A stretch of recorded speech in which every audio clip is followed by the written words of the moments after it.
Welcome to the Old Man and the Reed. My name is Jerry. Well, it looks like I'm back in the video business for a little bit longer. Anyway, some of you probably know that a couple of weeks ago I published what was to be my last video, saying I was going to be shutting it down.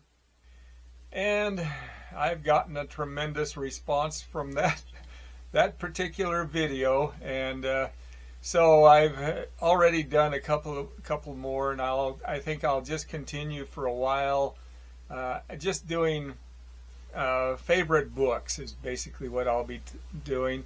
But I've been getting a lot of comments from people on my videos, and what they like about what I'm doing right now is the variety of the books and the authors themselves. And a lot of them are telling me that these are books and authors they'd never heard of before and want me to continue. And to be honest, that's kind of the reason I started my channel in the first place, was because YouTube, I thought whenever I watched, they weren't talking about some of these just really incredible writers that I've read, and so I decided, well, I'll try doing this myself.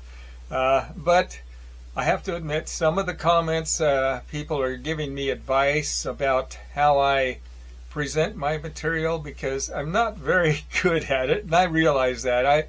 I've been aware of that the whole time, and actually that was a consideration I had before I did my channel, was could I pull it off, because I really have no talent for this sort of thing. But anyway, I'm going to continue for a while. I'll just be showing favorite books, and I'm probably 25 at a time, and I've been going through my bookshelves just looking, and I keep coming up with more and more, so I'm not going to run out of books anytime real soon. So we'll see how far I get with this. So anyway, with that, I'll start showing you the books. I should mention this video, I'm going to start showing some of the authors that I've already shown books from before. I was going to just limit it to one book per author, but some of these writers are so incredible that there's lots of books I'd like to show, and so I'm going to start doing that. And the first two especially are in that category. The first book I have is Fly Away Peter by David Malouf. Just an incredible writer, very poetic prose, and wrote some really great books. And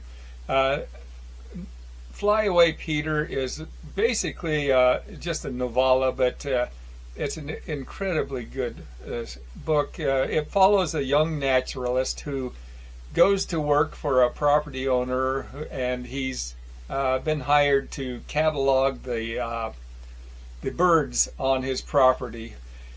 But as he's there, World War I breaks out, and both he and the property owner enlist. And so the story goes from there to some of the just horrific events of war, and it's really kind of a heartbreaking story about the effects that combat has on the men who fight it. The next book is The Ghost Rider by Ismail Kader, another incredible writer. He's one that I fully expected to win the Nobel Prize, because he's, I think, in my opinion, one of the best writers of all time.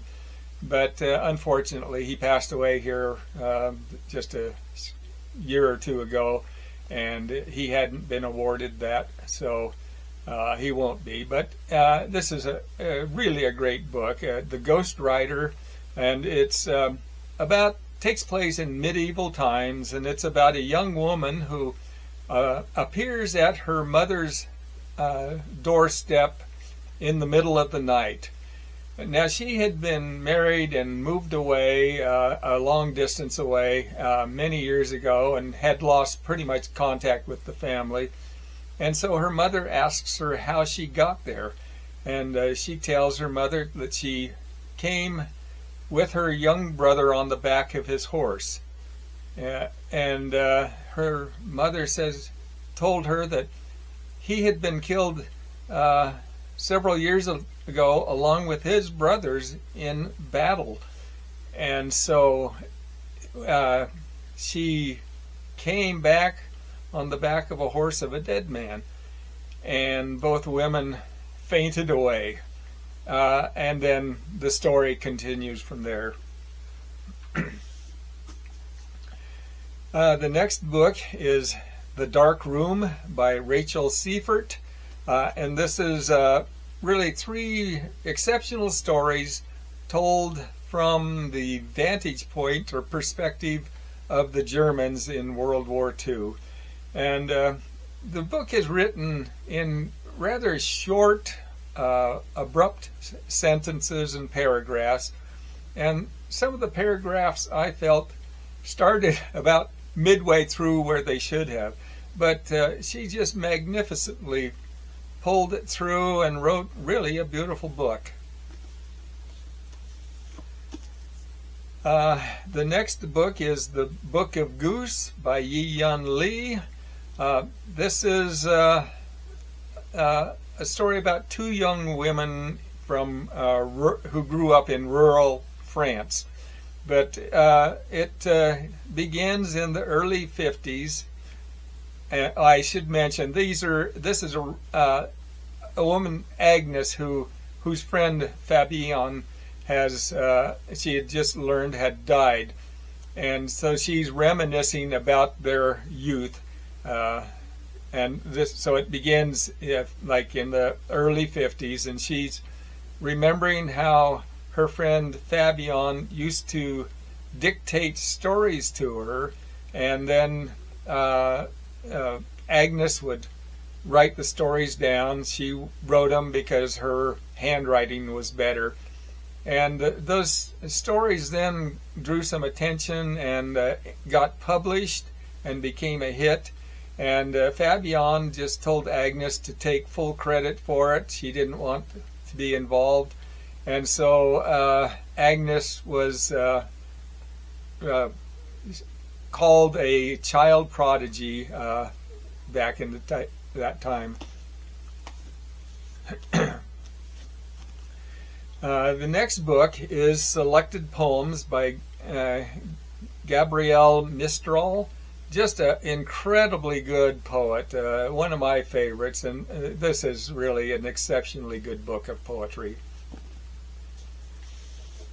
The next book is The Yellow Birds by Kevin Powers, and this is the story of a young man about his experiences in the Iraqi war, and it tells about the effect that the war has on its combatants, and about the disorientation that they get when they return home. The next book is The Pioneers by David McCullough. He wrote some great histories, and I've read quite a number of them. But this is a history of the establishment of the Ohio Territory, and it's basically about the pioneering effort and the establishment of settlements. The next book is What is Life by Addie Pross. And in the book, Addie Pross explains how it would be possible for inanimate matter to become alive. And he is saying that it would take self-replicating chemistry, and then over the eons, the mutations that would take place that would slowly mutate to become what we know now as life. The next book is a great book by H.G. Wells, The World Set Free. And this book was written in 1913, but Wells predicted that there would be a world war, and he predicted atomic bombs. So he was well ahead of his time, but so he was correct on his predictions, but he was a little off on his details. He thought the World War would start in 1956, and he described the atomic bombs as being dropped by the passenger in the back open canopy of an aeroplane behind the steersman, and those bombs were just being thrown out by hand.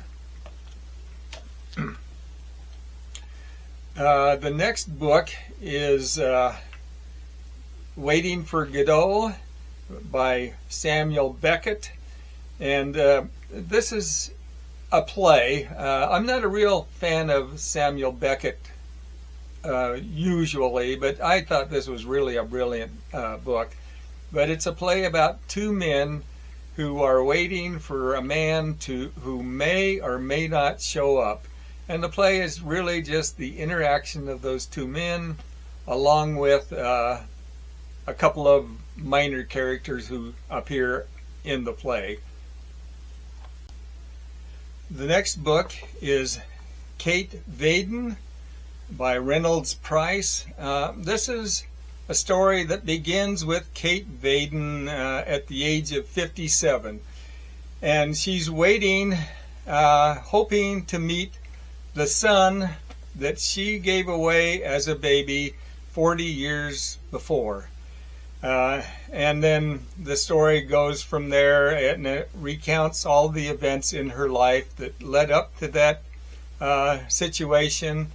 And it's really a fairly heartbreaking and story of just tragedy and hard luck.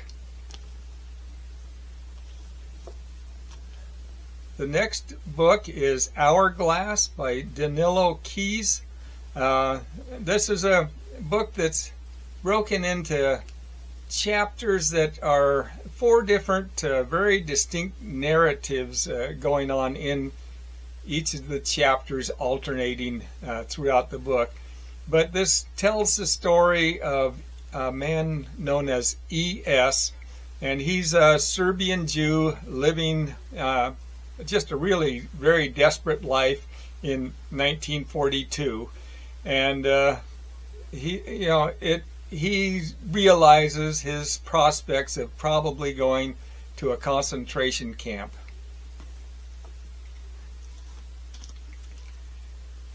The next book is a fabulous book of poetry, 5 Decades, Poems 1925 to 1970, by Pablo Neruda.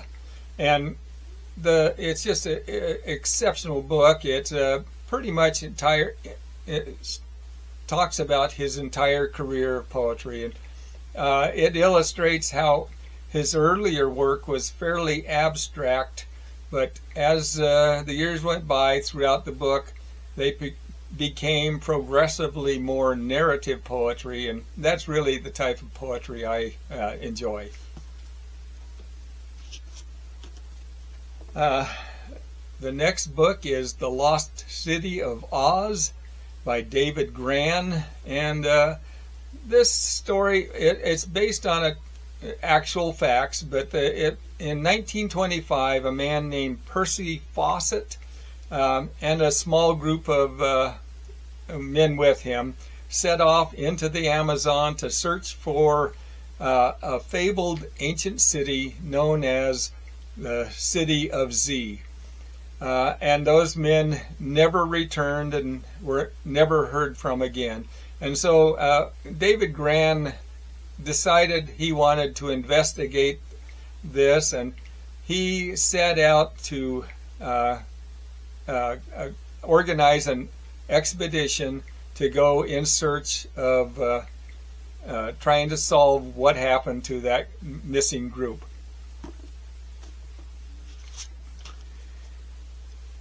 The next book is Voices from Chernobyl by Svetlana Alexievich.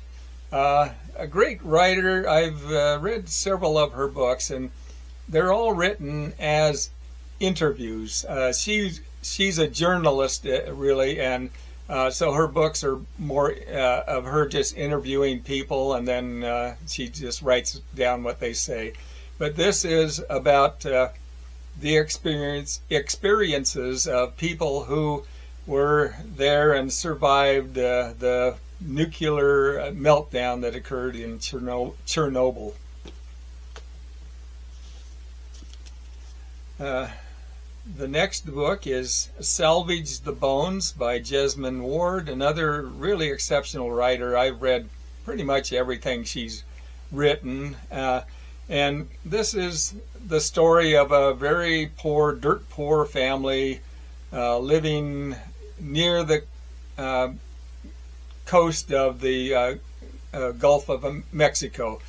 And it's about their experiences leading up to what was to become Hurricane Katrina. Next book is 1 and 20 by Pavel Havicko. Great little book. It's an epic poem that tells of a group of 21 men who first set out to go to Byzantine and then later on up to find the source of the Nile. The next book is The Beggar Maid by Alice Munro. She's a great writer, wrote just short stories, and I've read several of her short story compilations. But these are all connected short stories, and they mostly tell the life of a woman named Rose. They begin in her very early years and include Flo, who was her stepmother. And then as the stories progress, then later towards the end of the book, Flo reappears in her stories, and then she's a older woman going into dementia.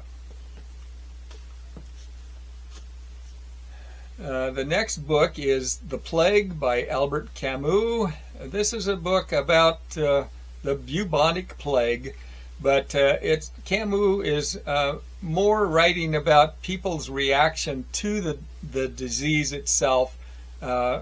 And so reading it, I thought it was very interesting because it was basically describing what I thought was the same situation with the COVID epidemic that we went through, where people were, more concerned about disruption of their normal life rather than about the disease itself. The next book is Lend Me Your Character by Dubravka Ugrisik. This is a novella and then several short stories, but the novella is titled Steffi Zvik in the Jaws of Life.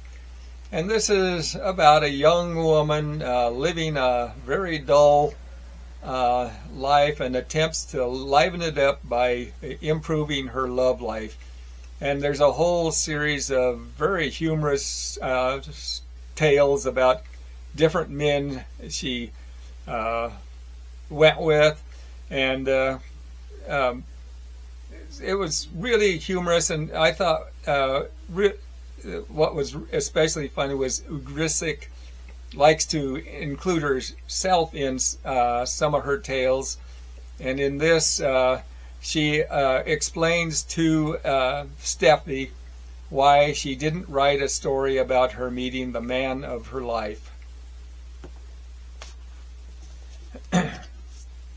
Next book is Starry Messenger by Neil deGrasse Tyson. Tyson's written some great books on various sciences, but this one's a little different, and I really enjoyed the book. But This is about Tyson attempting to apply his scientific knowledge and method to try to explain the many behaviors of society and the actions they take. The next book is The Boy Who Catches Wasps by Duo. Another very excellent book of selected poems, and the poems range from the 70s on through the 90s, and it really reveals the stark changes that occurred to his poetry. His earlier work was very dark, and it was written during the Cultural Revolution, and then the later poems were later after he had immigrated to the West. Next book is Mao 2 by Don DeLillo. Another really great writer, but this is my favorite of his books, I think.